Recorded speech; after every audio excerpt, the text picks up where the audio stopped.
Hello बच्चों, welcome to Plug B Educations. और आज हम बात करने वाले हैं ह्यूमन रिप्रोडक्शन के नेक्स्ट टॉपिक के मोस्ट इंपॉर्टेंट क्वेश्चंस की। हमारे टॉपिक रहेंगे fertilisation, implantation, parturition and lactation. चलिए शुरू करते हैं हम पहले क्वेश्चन से। पहले क्वेश्चन में हमसे पूछ रहा है कि fertilisation take place at, fertilisation कहाँ पर होता है। देखिए, फर्टिलाइजेशन होगा फैलोपियन ट्यूब में, ये बात तो याद रखने की है, सिंपल सी बात है। फर्टिलाइजेशन होगा फैलोपियन ट्यूब में। फैलोपियन ट्यूब में के तीन पोर्शन होते हैं, इनफंडिबुलम, एम्पुला एंड इस्थमस। ठीक है, तो ये आपका फर्टिलाइजेशन होता है एट द एम्पुला, और हम लोग इसको एम्पुला इस्थमस जंक्शन भी कहते हैं। तो करेक्ट आंसर हो जाएगा हमारा एम्पुला। ओके, नेक्स्ट क्वेश्चन की तरफ चलते हैं। The embryo with 8 to 16 blastomere is called. Embryo जब जाइगोट के बाद क्लीवेज, जाइगोट जब क्लीवेज स्टार्ट कर देता है तो उसमें जो सेल बनते हैं बच्चे, उनको हम लोग कहते हैं ब्लास्टोमियर। जैसे मान लीजिए ये जाइगोट है, जाइगोट ने डिवीजन स्टार्ट करा, अब यहाँ पर 2 सेल स्टेज आ गया। देन इस तरीके से ये डिवाइड करता रहेगा, और एक बार कौन कौन सी सेल स्टेज आ जाएगी, लगभग लगभग इसको मान लेते हैं हम लोग कि यहाँ पर इनकी कौन सी स्टेज आ गई, 16 सेल स्टेज आ गई। ठीक है, अभी कह रहा है कि 8 to 16 सेल स्टेज में, अब ये सेल्स क्या होते हैं मैं ये बता दे रहा हूँ। ये इन सेल्स को हम लोग बोलते हैं ब्लास्टोमियर्स। ये जो सेल्स आपके जाइगोट ने क्लीवेज करके बनाए हैं, डिवाइड करके बनाए, इन सेल को बोला जाता है ब्लास्टोमियर्स। ठीक है, अब एम्ब्रियो जिसमें 8 से 16 ब्लास्टोमियर होंगे, वो एम्ब्रियो कहलाता है, छोटा सा होता है, mulberry solid ball like structure, इसको बोला जाता है बच्चे मोरुला। इसको बोलते हैं मोरुला।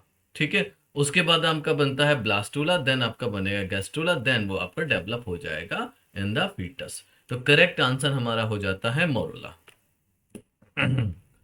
नेक्स्ट क्वेश्चन हमसे पूछ रहा है कि during implantation the blastocyst become embedded in which layer of uterus. ठीक है, ये कह रहा है कि इम्प्लांटेशन में जो ब्लास्टोसिस्ट है, एक्चुअली ब्लास्टुला ब्लास्टोसिस्ट को हम कह सकते हैं, एक ही बात है, वो कहाँ एम्बेडेड होता है। देखो, एम्बेड होने का मतलब है कि धंसना। ठीक है, ये हमारा फेलोपियन ट्यूब हो गया। ठीक है, और ये हमारा यूट्रस हो गया। ठीक, तो यूट्रस में जो अंदर की लाइनिंग है, इसको हम लोग बोलते हैं एंडोमेट्रियम। एंडोमेट्रियम, इस एंडोमेट्रियम में आपका ब्लास्टुला जो है आता है, और क्या हो जाता है, एम्बेड हो जाता है, धस जाता है at the usually at the 7 day after fertilisation. 7 से 10वें दिन के बीच में होता है, यूजुअली 7वें दिन में ये इम्प्लांटेशन हो जाता है। तो हमसे पूछ रहा है कि कौन सी लेयर में यूट्रस के आपके इम्प्लांटेशन होगा, आंसर हो जाएगा एंडोमेट्रियम। इसके बाद वाली लेयर कहलाती है आपकी मायोमेट्रियम, और सबसे बाहर वाली लेयर कहलाती है पेरीमेट्रियम। तो तीन हमारे पास लेयर होती है, सबसे अंदर वाली लेयर में इम्प्लांटेशन होता है। तो करेक्ट आंसर हो जाएगा एंडोमेट्रियम, यहां पर आपका ब्लास्टोसिस्ट इम्प्लांट कर जाता है। ओके, नेक्स्ट पे चलते हैं। क्वेश्चन है the mitotic division start as a zygote and moves through the blank of the oviduct called cleavage. ठीक है, माइटोटिक डिवीजन स्टार्ट होता है जैसे आपका zygote, as a zygote divides, ये होगा यहाँ पर पूरा बन जाएगा, क्वेश्चन इनकम्प्लीट है ये। ठीक है, अच्छा अच्छा अच्छा अच्छा, ठीक है। क्वेश्चन ये कह रहा है हमसे कि माइटोटिक डिवीजन कैसे स्टार्ट होता है, जाइगोट की तरह स्टार्ट होता है, और जाइगोट क्या करता है, डिवाइड करने के बाद आपका किस तरीके से मूव करता है। देखिए, जाहिर सी बात है, आपका एम्पुला पे फर्टिलाइजेशन होना है, सिंपल सी बात, एम्पुला इस्थमस जंक्शन पे फर्टिलाइजेशन हो गया। ठीक, इसके बाद क्या करेगा, जायगोट क्लीवेज करेगा, क्लीवेज करने के बाद ये मूव करता रहेगा, मूव करता रहेगा, और पहले मोरूला बनाएगा, मोरूला के बाद बनाएगा ये ब्लास्टूला बनाएगा, ब्लास्टूला के बाद ये इम्प्लांट हो जाएगा, इम्प्लांट होने के बाद गैस्ट्रुलेशन होगा।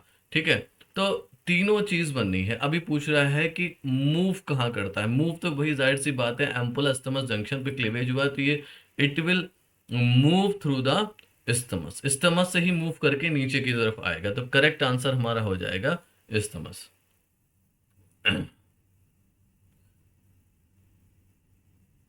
नेक्स्ट क्वेश्चन हमसे पूछ रहा है, during fertilisation a sperm comes in contact with the layer of ovum. मतलब कौन सी लेयर ओवम की होती है जिससे कि स्पर्म कांटेक्ट करता है फर्टिलाइजेशन के टाइम पे। देखिए सबसे, अगर मैं इस तरीके से बनाऊं, एक ओवा बना देते हैं तो हो सकता है आपको आसानी से समझ में आ जाए। ये हमारा हो गया ओवा, ठीक है। यहाँ पर क्या होगा, कोरोना रेडिटा होंगे, ठीक है, कोरोना रेडिटा, ठीक है। इसके बाद क्या होगी, जोना पैलुसिडा, ठीक, जोना पैलुसिडा, देन आपकी विटिलन मेम्ब्रेन, ठीक है। तो अब क्या होगा, कोरोना रेडिएटा को ये हाइल्यूरोनिडेज एंजाइम से हटा चुका होगा, है ना, बाय द एक्रोसोमल रिएक्शन। इसके बाद इसको कौन सी लेयर मिलेगी, इसको मिलेगी zona pellucida for the contact. इसका कांटेक्ट जो होगा वो किसके साथ होगा, जोना पेलोसिडा के साथ। तो ये हमारा आंसर हो जाएगा option B, during fertilisation sperm जो है वो कांटेक्ट में आता है to the zona pellucida of the ovum. Next question की तरफ चलते हैं। नेक्स्ट क्वेश्चन में हमसे पूछ रहा है, what is the function of placenta. मतलब ठीक है, फंक्शन ऑफ प्लेसेंटा इज, देखो प्लेसेंटा एक कनेक्शन है बिटवीन मदर एंड फीटस, ठीक है। तो उसका काम ये होगा कि फीटस को न्यूट्रिशन भी देना, ठीक है, फीटस को ऑक्सीजन भी देना, फीटस को जो एक्सक्रीटरी वेस्ट बनना है उसके अंदर उसको रिमूव भी करना, हार्मोन्स भी पहुंचाना, एंटीबॉडीज भी पहुंचाना। तो there are lot of functions of the placenta. तो हम लोग देख ले रहे हैं इसमें कौन कौन से ऑप्शन अपने पास है। यहाँ पर हमसे कह रहा है कि supply O2 to the embryo, correct है। दूसरा ऑप्शन है removal of CO2 produce by the embryo, ये एक्सक्रीशन भी कराएगा, ठीक है, ये भी करेक्ट है। प्रोडक्शन ऑफ सेवरल हार्मोन्स, हाँ हार्मोन्स भी ये प्रोड्यूस कराता है, लाइक HCG हार्मोन्स ये प्रोड्यूस कराएगा, है ना, HCG। कॉर्टिकल हार्मोन्स ये प्रोड्यूस करा सकता है, ठीक है। आप और कई, और ये कॉर्पस ल्यूटियम को भी टेक ओवर कर लेता है, तो वहां पर ये कॉर्पस ल्यूटियम के हार्मोन्स को भी प्रोड्यूस कराता है। तो हमारा आंसर हो जाएगा बेटा all of the above. Next question हमसे पूछ रहा है कि how many cleavage are required for the formation of 16 blastomere. Cleavage कितने रिक्वायर होते हैं 16 ब्लास्टोमेयर के। देखिए क्लीवेज किसका होना है, ये जाइगोट का होना है, सिंपल सी बात। क्लीवेज होगा जाइगोट का। जाइगोट क्या काम करता है, क्लीव करता है। इसको जब देखेंगे यहाँ पर हम, ये हमारा जाइगोट है, जाइगोट क्लीव करेगा, क्लीवेज करेगा, तो यहाँ 2 सेल स्टेज में जाएगा। पहला डिवीजन हो गया, पहला क्लीवेज हो गया। देन आपका दोबारा करेगा तो ये कौन सी सेल स्टेज में जाएगा, 4 सेल स्टेज में आएगा, दूसरा हो गया। देन आपका डिवाइड करेगा, ठीक है, ये अब कौन सी स्टेज में, 1 2 3 4 5 6 7 8, तीसरा क्लीवेज हो गया। देन अब ये क्या होगा, ये तीसरा क्लीवेज के बाद ये 8 सेल क्लीवेज करेंगे। अभी कितना हो जाएंगे ये, 16। तो कितना हुआ, 1 2 3 4। तो ये कितना क्लीवेज लगे, इसको 4 क्लीवेज लगे for the formation of 16 blastomere. ये जो अंदर सेल बनते हैं बच्चों, इन्हीं को ब्लास्टोमेयर कहते हैं। ओके, चलिए आगे समझते हैं। अगला क्वेश्चन हमसे पूछ रहा है बेटा, the blastomeres in the blastocyst are arrange into outer layer called as, ठीक है, and inner group of cells attach to trophoblast called, ठीक है। अब स्ट्रक्चर बना के इसको समझ लेते हैं, कोई इतनी मुश्किल बात नहीं है, ठीक। अब इसको देखते हैं, ये कह रहा है कि जो ब्लास्टोमेयर है ब्लास्टोसिस्ट में, देखो ब्लास्टोसिस्ट में ना जो ब्लास्टोमेयर होते हैं वो पेरीफेरी पे अरेंज होते हैं पहले, इस तरीके से।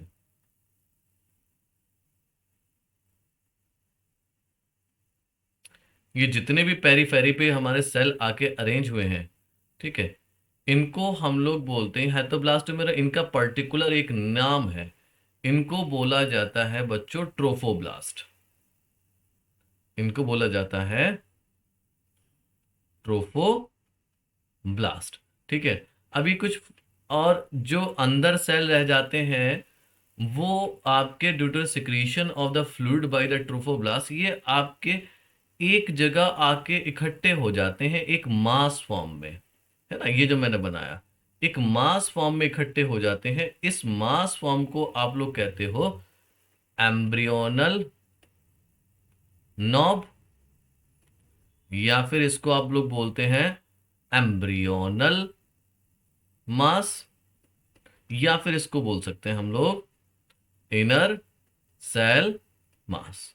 ओके, तो तीनों चीजें बोल सकते हैं। तो हमारे पास ऑप्शन हमें दो, एक और चीज बता दे रहा हूं पहले ऑप्शंस पे जाने से पहले। ये जो सेल हैं that are over the embryonal mass, ठीक है, ये वाले सेल हमारे कहलाते हैं cells of Rauber, Rauber cell कहलाते हैं। ओके, इनका एक रोल होता है, ये कोरोनिक विलाई बनाने में काम आते हैं, हम उसकी आगे बात कर सकते हैं। तो हमारे पास ऑप्शन देख लेते हैं कौन कौन से, व्हाट वी हैव ऑप्शन। पहला हमारा ऑप्शन है कि ये जो blastomere in the blastocyst are arrange into outer layer, outer layer पे क्या मिल रहा है बच्चों, ट्रोफोब्लास्ट मिल रहा है। तो ए हमारा हो गया ट्रोफोब्लास्ट, ये आंसर तो हमारा यहीं आ गया। ठीक है, और बी हमारा ये हो गया, तो बी हमारा क्या हो गया, एम्ब्रियोनल मास, इनर सेल मास। तो option A will be correct. ठीक है, अगले क्वेश्चन की तरफ चलते हैं।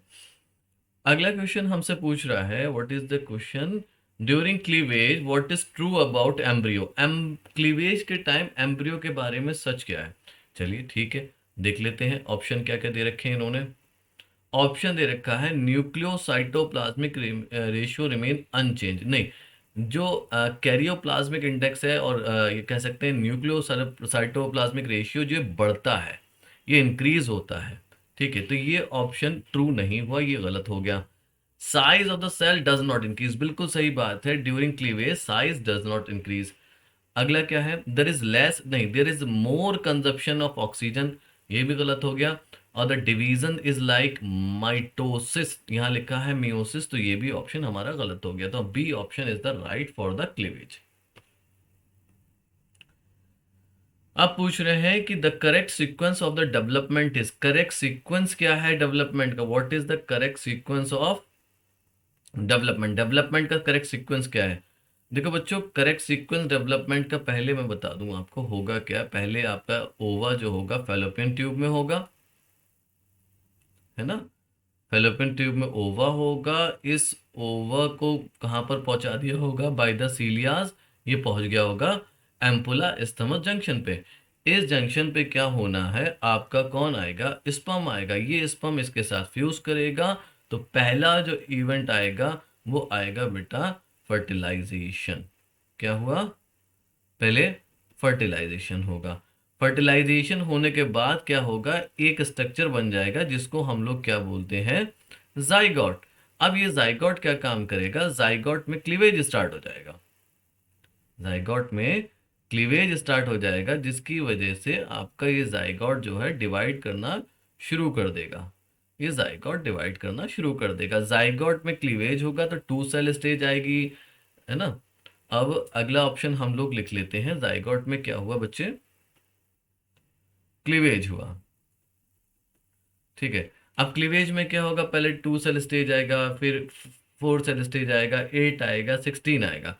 तो जो 8 to 16 सेल स्टेज वाला स्ट्रक्चर होता है जो हमारा बना, यहाँ पर हम इस तरीके से बना ले रहे हैं, इस स्ट्रक्चर को हम लोग बोलते हैं बेटा मोरुला। ठीक है, मोरुला में फिर और क्लीवेज होगा, इसमें पेरिफेरल सेल जो होंगे, मोर देन 32 सेल स्टेज होगा। तो अ, इसमें क्या होगा कि जो पेरिफेरल सेल होंगे वो आपके ट्रोफोब्लास्ट कहलाएंगे, और जो इनर सेल मास जो होगा वो एम्ब्रियोनल नॉब कहलाएगा। हालांकि इस स्ट्रक्चर का पर्टिकुलर एक नाम है, उस नाम को हम लोग बोलते हैं, ये जो स्ट्रक्चर हमारा बना ब्लास्टुला बना, ये ब्लास्टुला क्या करेगा, एंडोमेट्रियम में इम्प्लांट हो जाएगा। ठीक है, ये आपका एंडोमेट्रियम में इम्प्लांट हो जाएगा। ठीक है, इम्प्लांट होने के बाद ब्लास्टुला में आपका गैस्ट्रुलेशन स्टार्ट हो जाता है। तो जब गैस्ट्रुलेशन स्टार्ट होगा तो नेक्स्ट स्ट्रक्चर जो डबल वॉल लेयर स्ट्रक्चर बनेगा उसको हम लोग बोलते हैं बेटा गैस्ट्रुला। तो करेक्ट सीक्वेंस जो होगा वो फॉर्मेशन होगा, पहले फर्टिलाइजेशन, फिर जाइगोट, फिर क्लीवेज, फिर मोरुला, फिर ब्लास्टुला, फिर गैस्ट्रुला। ठीक है, तो हम देख ले रहे हैं, ऑप्शन नहीं दे रखा है, फर्टिलाइजेशन, जाइगोट, क्लीवेज, मोरुला, पहला ही ऑप्शन करेक्ट है। This one is correct.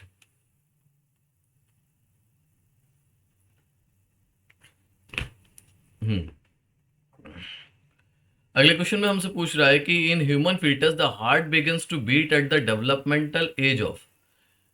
Human foetus में जो हार्ट है वो कब बीट करना शुरू कर देता है? ड्यूरिंग 1 मंथ, 1 मंथ में, यानी कि फोर्थ वीक।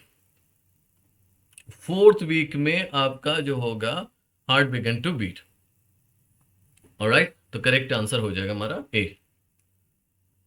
नेक्स्ट क्वेश्चन देख लेते हैं। Various changes in mammalian sperm which prepare it to fertilise the ovum are called. देखो, स्पर्म जब ये पूछ रहा है, तो क्वेश्चन समझो पहले कि क्वेश्चन क्या है। क्वेश्चन हमसे पूछ रहा है कि स्पर्म में बहुत सारे चेंजेस आ जाते हैं जिससे कि ये तैयार हो जाता है ओवा को फर्टिलाइज करने के लिए। ओवा को फर्टिलाइज करने के लिए स्पर्म के हेड में एक पाउच लाइक स्ट्रक्चर होता है जिसको बोला जाता है एक्रोजोम। इस एक्रोजोम के पास एंजाइम होते हैं। जब ये एंजाइम रिलीज होंगे तब जाके आपकी कोरोना रेडिएटा, जोना लाइसिन, ये आपकी डाइजेस्ट होंगे। तो प्रॉब्लम क्या आती है कि जब ये रिलीज करना चाहता है तो रिलीज हो नहीं पाता। उसकी वजह क्या है कि एक्रोजोम के ऊपर एक सब्सटेंस की कोटिंग होती है। क्या होती है? एक कोटिंग होती है जिसकी वजह से ये जो जितने भी एंजाइम है यहाँ पर, और even at the head of sperm there is coating. तो ये जो एंजाइम है अंदर एक्रोजोम के, ये एंजाइम रिलीज नहीं हो पाते। ये एंजाइम रिलीज नहीं हो पाएंगे तो फर्टिलाइजेशन नहीं होगा। इसीलिए फीमेल बॉडी के अंदर ये कोटिंग हटाई जाती है in the presence of calcium ion. Sperm के हेड से और एक्रोजोम के ऊपर से कोटिंग को हटाना, ये प्रोसेस कहलाता है कैपेसिटेशन। ये प्रोसेस क्या कहलाता है? कैपेसिटेशन। तो ये हमारा आंसर हो जाएगा कैपेसिटेशन। हालांकि सबसे लेंदी प्रोसेस है। इस प्रोसेस में कम से कम या ज्यादा से ज्यादा 6 to 7 आवर्स भी लग सकते हैं। ठीक है, अगले क्वेश्चन में चलते हैं। अगला क्वेश्चन हमसे पूछ रहा है कि in gastrulation which of the following is form. Gastrulation में क्या होता है? सिंपल सी बात है, आपका मोरुला बनेगा, मोरुला से ब्लास्टुला बनेगा, ब्लास्टुला से गैस्ट्रुला बनेगा, गैस्ट्रुला से पूरा एम्ब्रियो बनता है। एम्ब्रियो बनाने के लिए आपको तीनों लेयर की जरूरत है, एंडोडर्म की भी, एक्टोडर्म की भी और मेसोडर्म की भी। तो गैस्ट्रुला में तीन लेयर बननी चाहिए इस हिसाब से। तो हमारा आंसर होना चाहिए बेटा D, ectoderm, mesoderm and endoderm, तीनों लेयर बनेंगी इन द गैस्ट्रुलेशन। ठीक, अगला क्वेश्चन हमसे पूछ रहा है कि stem cells are found in. Stem cells हमको कहाँ मिलते हैं? ठीक है, स्टेम सेल वो सेल होते हैं जिनमें टोटी पोटेंसी होती है, जो कि पूरे ऑर्गेनिज्म को बनाने के पावर रखते हैं, पोटेंसी रखते हैं। ठीक है, तो बेसिकली कहाँ मिलेंगे? देखो, एक्टोडम, मेसोडम, एंडोडम, नहीं ऐसा नहीं है कि सिर्फ इन तीनों मिलेंगे। होता क्या है, हमने बनाया था कि ब्लास्टुला बनाया था। ब्लास्टुला में बाहर वाले आपके ट्रोफोब्लास्ट थे, अंदर वाले आपके एम्ब्रियोनल मास या इनर सेल मास था। तो इनर सेल मास ही क्या बनाता है? एम्ब्रियो बनाता है। एक बात ध्यान रखिएगा, मैं बना दे रहा हूँ यहाँ पर। इनर सेल मास ही क्या बनाएगा बच्चे? एम्ब्रियो बनाएगा। ये हमने बनाया, ये मान लो कि ये हमारे ट्रोफोब्लास्ट सेल हैं, ये हमारे ट्रोफोब्लास्ट सेल हैं। ठीक है, अब यहाँ पर क्या है? ये इनर सेल मास है। ये देखो, ट्रोफोब्लास्ट सेल का काम होता है एक्स्ट्रा एम्ब्रियोनिक मेम्ब्रेन बनाना। क्या बनाना बच्चों? एक्स्ट्रा एम्ब्रियोनिक मेम्ब्रेन बनाना, जैसे कि आपका कोरियन, जैसे कि आपका अमनियोन, जैसे कि आपका यॉक्सैक, जैसे कि आपका एलेंटॉइस। ठीक है, तो ये सब कौन बनाएगा? ये बनाएगा आपका ट्रोफोब्लास्ट। ये जो लेयर है ना, ये ट्रोफोब्लास्ट का काम है। ठीक, अब ये जो बचा एम्ब्रियो बनाने का काम किसका है? इनर सेल मास का। एम्ब्रियो कौन बनाएगा? इनर सेल मास का। तो इनर सेल मास के पास कैसे एम्ब्रियो बनेगा? जब तक कि उसके पास क्या ना हो? स्टेम सेल ना हो। तो इनर सेल मास में क्या होते हैं, स्टेम सेल्स होते हैं, जो कि तीनों लेयर बना सकते हैं, एक्टोडर्म, एंडोडर्म, मेसोडर्म, और उसी से पूरा पूरा एम्ब्रियो बन जाएगा, ऑर्गेनिज्म बन जाएगा। तो करेक्ट आंसर हो जाएगा हमारा बेटे इनर सेल मास। चलिए नेक्स्ट क्वेश्चन पे चलते हैं।